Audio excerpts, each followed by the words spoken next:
motorcycle is whatever you want to make it. Turn it on, you can give yourself a real thrill.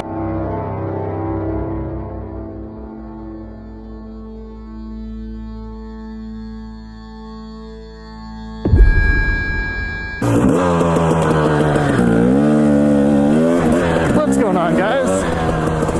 This is Carl with the Race Red Channel.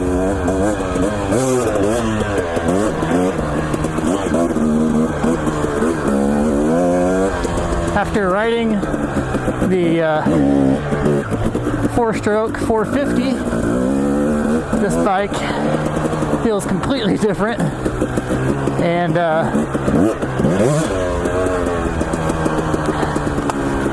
in a good way. This bike is a lot more fun to ride slow, in my opinion. A 4-stroke is vague in its slow speed power output, but this is very precise, very crisp, and you can really get power exactly where you need it. It's a lot of fun. And the power is way more playful on this. After riding that 450, this kind of feels like a toy. I set the shock up a little bit different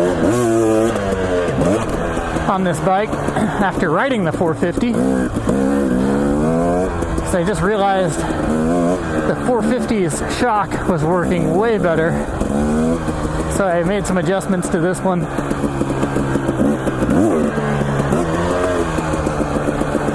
Hopefully it improves. Seems like it has already. It's too early to tell, but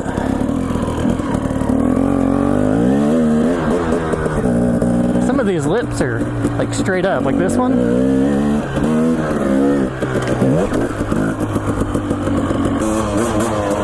I have definitely decided that I don't like this rear tire except for on rock. I'm talking about the 505 Cheater Shinko. Pretty curious how this will climb these hills. Actually, the soil's perfect right now.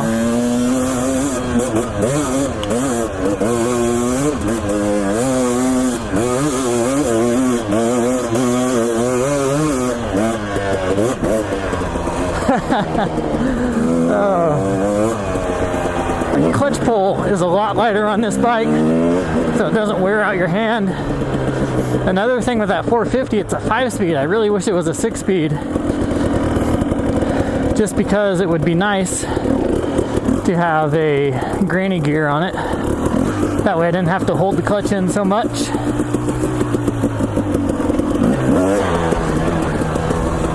But this bike is definitely going to need some maintenance. I sprung a leak on the forks on this finally, so it's definitely going to need some attention. Yeah, so the other bike made me realize as well that the rear brake on this thing is way too far adjusted downward. I have to move my foot way down to start activating that rear brake on this.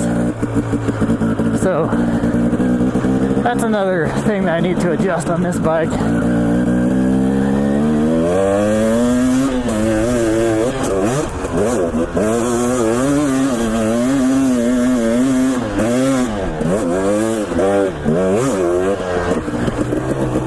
As far as performance,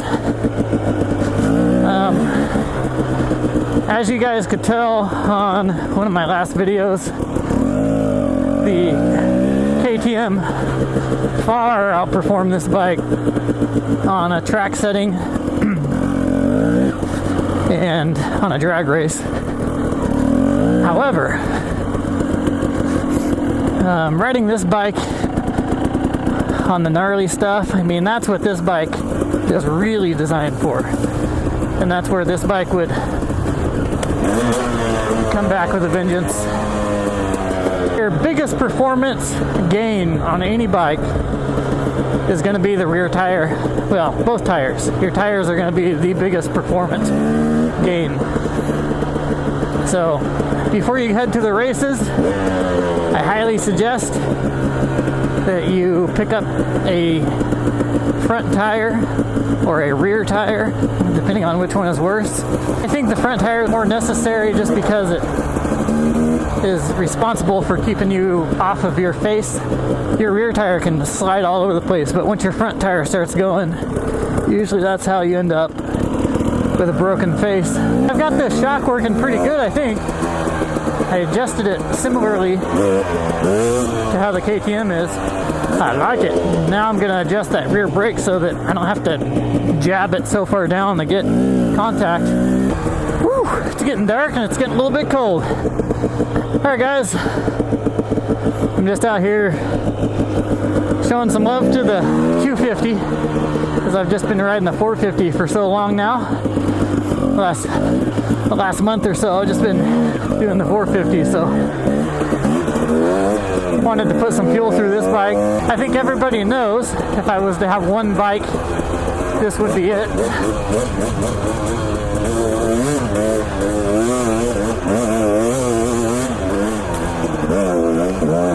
I just like this bike. It's not about lap times. I know the other bike is faster in every desert situation, but I prefer to ride in the woods anyways, and also this thing is like a smile factory. I don't think there are too many bikes that will put a bigger smile on your face than a 250 two-stroke. They are so playful in the power. And if somebody wanted to have the benefits of a 450, but keep with the two-stroke world, you might want to go with the 300 because they are much more similar to a 450 in how they behave. But personally, I like the 250s because they are way more playful. I say that, but that's just based on watching the 300s. I've never ridden the 300. Anyways, guys, I'll catch you on the next video. I'm gonna head out of here as it is getting chilly.